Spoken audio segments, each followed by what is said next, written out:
Good morning, students. Now discuss the disease of intestines. और now continue first disease है इसके अंदर appendicitis. Appendicitis के अंदर है अपने वो चीज़ देखते हैं कि क्या क्या अपेंडिसाइटिस में आता है। तो the lumen of the appendix is very small and there is little rooms for a swelling when it becomes inflamed। यानी कि अपेंडिक्स है वो स्मॉल इंटेस्टाइन्स और लार्ज इंटेस्टाइन्स के बीच में एक अंगुली नुमा संरचना निकली हुई है। उस संरचना में इन्फ्लामेशन हो जाता है, स्वेलिंग्स हो जाती है, वहाँ पर फ्लूइड्स भर जाता है जिसको अपन कहते हैं appendicitis. The initial cause of inflammation is not always clear. यानी इसमें कोई ये सफिशिएंट नहीं कह सकते कि इस कारण से अपेंडिसाइटिस होता है। नेक्स्ट इसके अंदर है microbial infection is commonly superimposed on a obstruction by examples hard fecal matters fecoglitis kickings और फॉरेन बॉडीज। यानी कि इसके अंदर हो सकता है माइक्रोबियल इन्फेक्शन हुआ हो या जो फिकल मैटर्स है वो किसी कारण से अपेंडिक्स के अंदर चला जाता है, उस कारण से अपेंडिसाइटिस हो सकती है।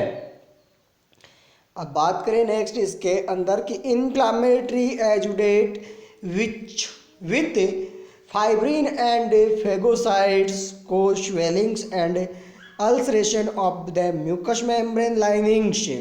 यानी कि वहाँ पर एंटीबॉडी एंटीजन रिएक्शंस होती है जिसे क्या होता है फेगोसाइटिक सेल्स होती है वो बैक्टीरिया को इनगल्ब करने की कोशिश करती है, निगलने की कोशिश करती है और उस फाइट के कारण क्या होता है कि वहाँ पर स्वेलिंग से आ जाती है म्यूकस मेम्ब्रेन लाइंस के ऊपर। नेक्स्ट है इसके अंदर इन द इनिशियल स्टेज, यानी कि शुरुआती स्टेज के अंदर the pain of appendicitis is usually located in the central area of the abdomen. यानी कि शुरुआती दौर में जब किसी के अपेंडिसाइटिस होता है तो जो पेन है, जो दर्द है वो मुख्य रूप से कहाँ होता है, जो central area of the abdominals है, एब्डोमिनल के ठीक सेंटर में होता है, लगभग नाभिक के आसपास। आफ्टर ए फ्यू आवर्स, कुछ घंटों के बाद, the pain shift and is localised to the region above the appendix right iliac fossa. यानी कि इसके अंदर बाद में धीरे धीरे ये पेन शिफ्ट हो जाता है दर्द लोकलाइज्ड स्थान पर जहाँ पर अपेंडिक्स पाई जाती है। और अपेंडिक्स होती है वो कहाँ होती है, राइट इलियक फोसा में होती है। इन माइल्ड केसेज, यानी कि नॉर्मल जो साधारण थे थोड़ा बहुत होता है cases, inflammation subsides and healing take place, बाद में वो ट्रीट हो जाता है। In more severe cases microbial growth progress, यानी कि बहुत सारे केसेज के अंदर माइक्रोबियल प्रोसेस है वो लगातार ग्रोथ करती है, leading to suppression abscess formation and further congestions. यानी कि इसमें अब्सेस फॉर्मेशन होने लग जाता है। द राइजिंग प्रेशर्स, उस साइड में प्रेशर बढ़ जाता है इनसाइड द अपेंडिक्स, अपेंडिक्स के अंदर। Occluded first the veins, then a arterial and ischemia developed follow by the gangrene and ruptures. यानी कि धीरे धीरे वहाँ पर ब्लड फ्लो है, ब्लड है वो जाना बंद हो जाता है, उसके कारण वहाँ पर जो टिश्यू प्रेजेंट होते हैं उस टिश्यू की ग्रोथ भी रुके जाती है और वो क्या हो जाते हैं, डेड हो जाते हैं, क्योंकि वहाँ पर इस्टीमिया की कंडीशन होती है जिसके कारण गैंग्रीन्स बन जाता है और बाद में वो रप्चर से हो जाती है। अब कॉम्प्लिकेशंस की बात करें कि कॉम्प्लिकेशन ऑफ अपेंडिसाइटिस के कौन कौन से कॉम्प्लिकेशंस हो सकते हैं, तो पेरिटोनाइटिस।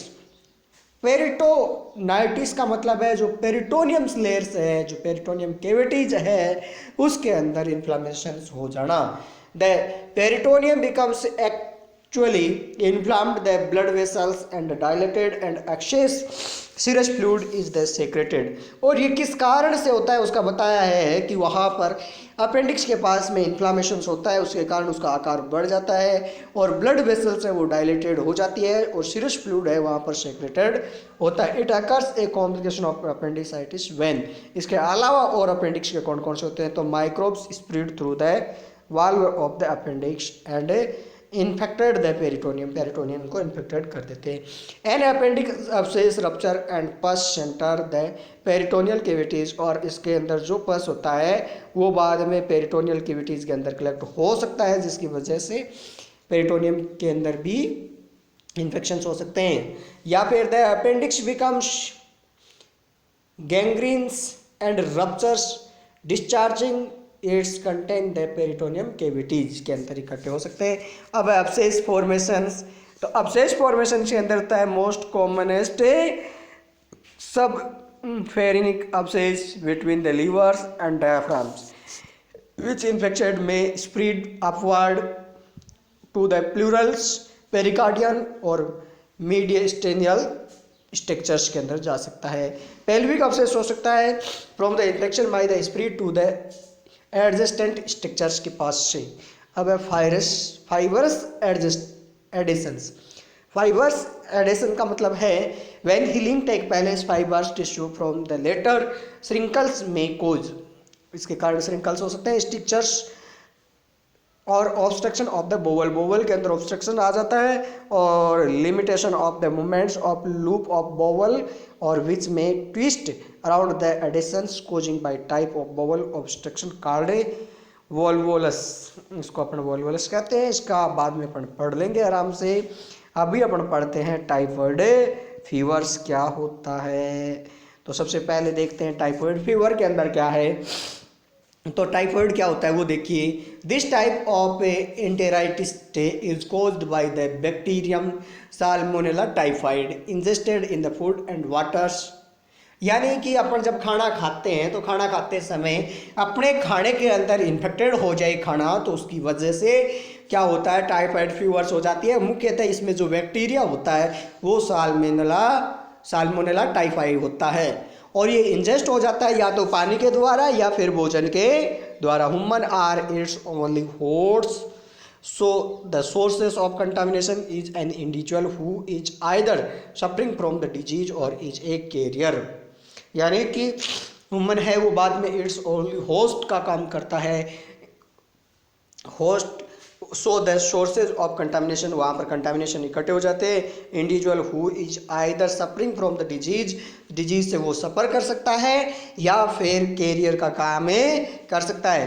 आफ्टर इन्फेक्शन, जब इन्फेक्शन हो जाता है तो उसके there is an incubation period of growth 14 days before sign of the disease appears. यानी ऑक्यूपेशन पीरियड्स होता है जिसमें डिजीज है वो सामने प्रकट हो जाए, सामने दिखाई देने लग जाए, उनके साइन और सिम्टम्स आपको दिखाई देने लग जाए, उसमें 14 दिन का समय लगता है। During this periods the microbes invaded lymph nodes in the walls of the small and large intestines, especially the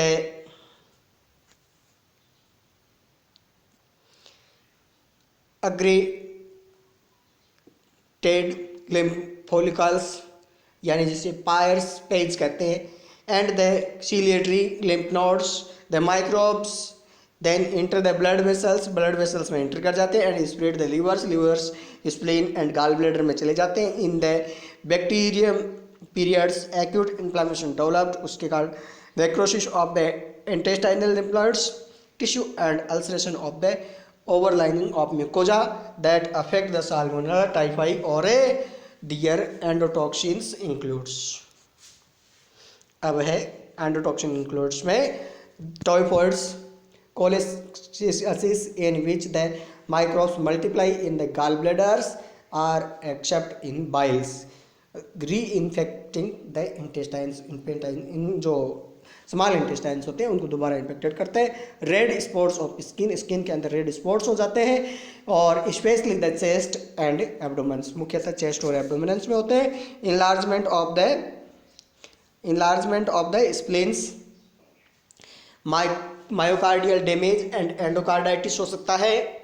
liver and kidney damage हो सकती है। Reduce the resistance of to other infections specially और respiratory tract, जैसे ग्लेरेंजाइटिस है, bronchitis है, pneumonia है, ये होने के चांसेस बाद में ज़्यादा बढ़ जाते हैं। Uncomplicated recovery place in about 5 weeks with in the healings intestines. और अब कॉम्प्लिकेशंस की बात करते हैं। अब बात करते हैं पैराटाइफॉइड फीवर्स की।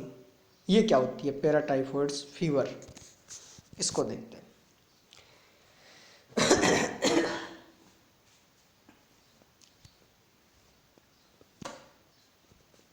हाँ, this disease is caused by salmonella typhoid. ये साल्मोनेला टाइफाइड के कारण होता है। ए और be spread in the same way of typhoid fever. इसमें क्या है कि 2 ले रखे हैं ए और बी, जो दोनों सेम वे के अंदर टाइफाइड फीवर उत्पन्न करते हैं। इन food and drink contaminated infected urine and fishes, जिसके कारण क्या होता है कि ये हो सकता है कि भाई फूड से हो, वाटर से हो, और इसके अलावा यूरिन और फिशेज इन्फेक्टेड होते हैं, कंटामिनेटेड होता है, उनसे हो सकता है। इन्फेक्शन कोजिंग द इन्फ्लामेशन, जो इन्फेक्शन है वो कोज करता है किसको, इन्फ्लामेशन को, ऑफ द इंटेस्टाइनल म्यूकोजा के अंदर। Is usually confined to the ileums although the duration is shorter and symptoms less severe than typhoids fever. इसमें टाइफाइड्स की बजाय क्या होते हैं कि जो सीवियरिटी होती है वो कम होती है, इसका पता नहीं चलता। Other part of the body are not usually affected, इसमें दूसरे पार्ट से वो बॉडी के अफेक्ट नहीं होते हैं। But occasionally chronic infection there urinary and biliary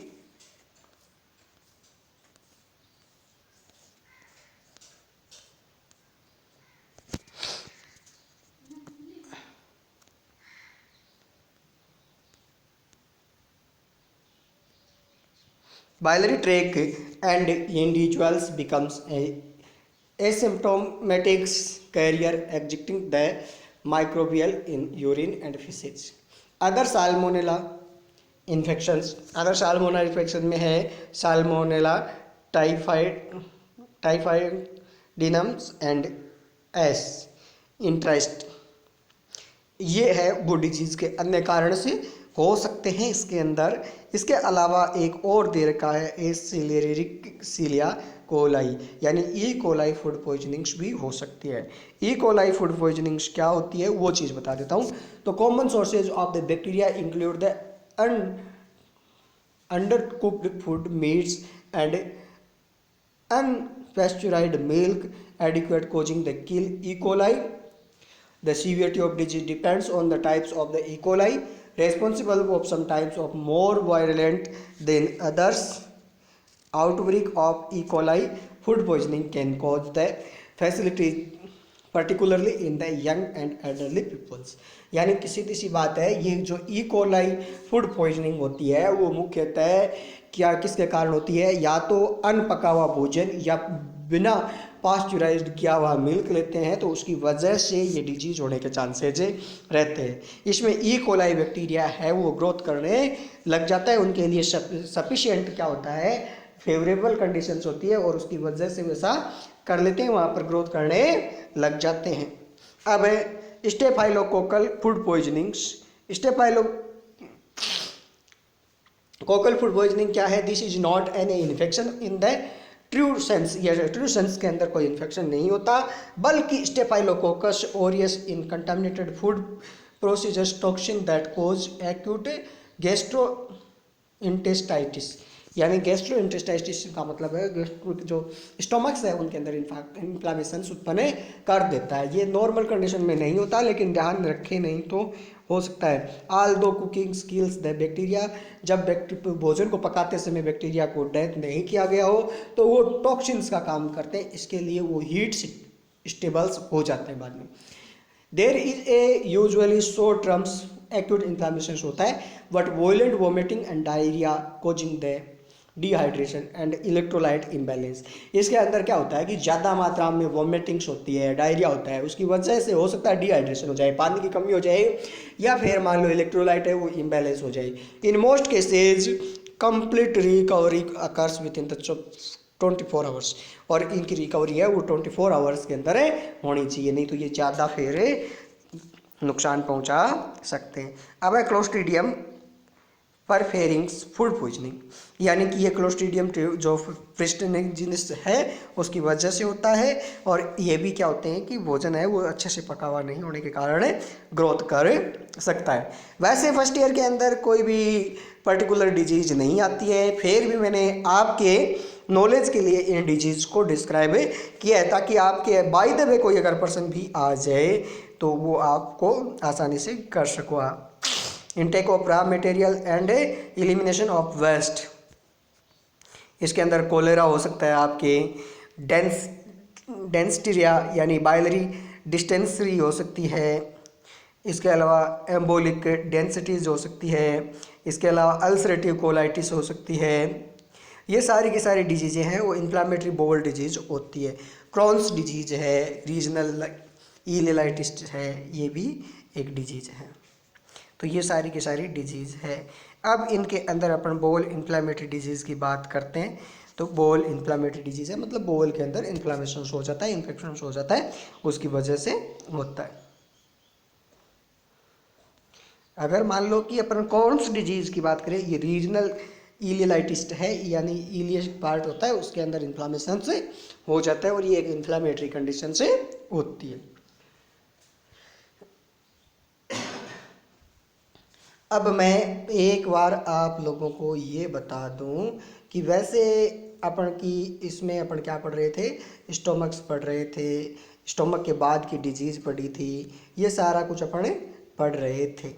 अब अपन एक बार मैं आप लोगों को वो चीज़ दिखाना चाहता हूँ जो अपने स्मॉल इंटेस्टाइन्स के बाद का पार्ट्स है, या फिर अपन कहें कि अपने जो इन्फेक्शंस होते हैं कौन से होते हैं। अपेंडिक्स दिखाना चाहता हूँ। सबसे पहले मैं आपको अपेंडिक्स ही दिखा रहा हूँ, क्या चीज़ होती है अपेंडिक्स। इसको वर्मीफॉर्म अपेंडिक्स भी कहा जाता है। ये देखिए डायग्राम्स दिखाई दे रहा होगा आपको, इसमें जो स्मॉल इंटेस्टाइन्स है और लार्ज इंटेस्टाइन्स का अगला पार्ट है वो अपेंडिक्स है। क्या है अपेंडिक्स। इसे नीचे दे रखा है एक साइड में पेल्विक अब्सिस। पेल्विक अब्सिस का मतलब है पेल्विक पार्ट्स में जाने के बाद में।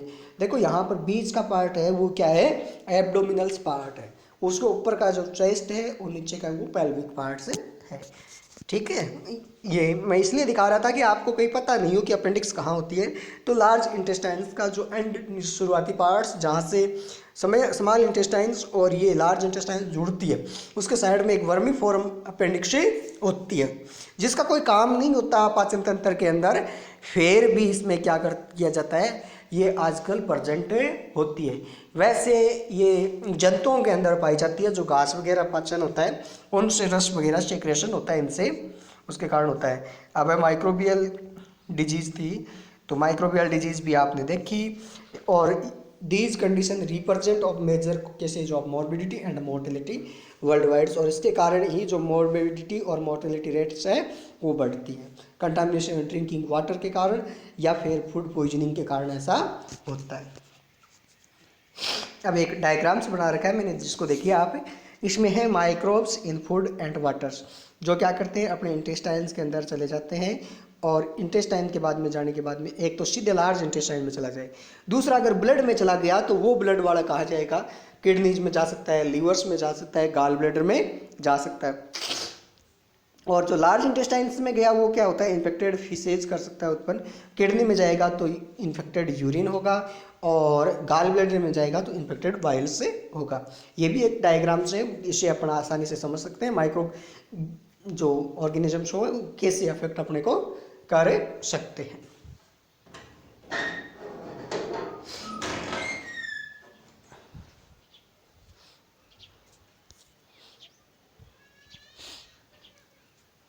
तो आप लोगों ने डिजीज़ के बारे में देखा। अगर कोई भी फिर भी प्रॉब्लम्स होती है तो अपने जो मान लो कि आपको किसी भी तरह की कोई डिजीज़ हो, सॉरी, आपको कोई भी प्रॉब्लम्स होती है, किसी भी डिजीज़ समझ में नहीं आती है या कोई डिजीज़ आप जानना चाहते हो कि इसके बारे में हम डिटेल से पढ़ना चाहते हैं, तो उस डिजीज़ का मेरे को कमेंट्स में आप नाम लिख दीजिए केवल डिजीज़ का, और मैं बता दूंगा उस डिजीज़ के बारे में अगले वीडियो में कंप्लीट पूर्णतः एक वीडियो में उसी डिजीज़ का बनाऊंगा जिसके बारे में आप ये बोलोगे कि मेरे को इस डिजीज़ के बारे में पढ़ना है या इस डिजीज़ के बारे में मेरे को इंटरेस्ट है। ये केवल मैंने जनरल परिचय के लिए आपको वीडियो बना करके बताया, वैसे ये अपने पाचन तंत्र के अंदर यानी डाइजेस्टिव सिस्टम्स में नहीं आता है। Thank you.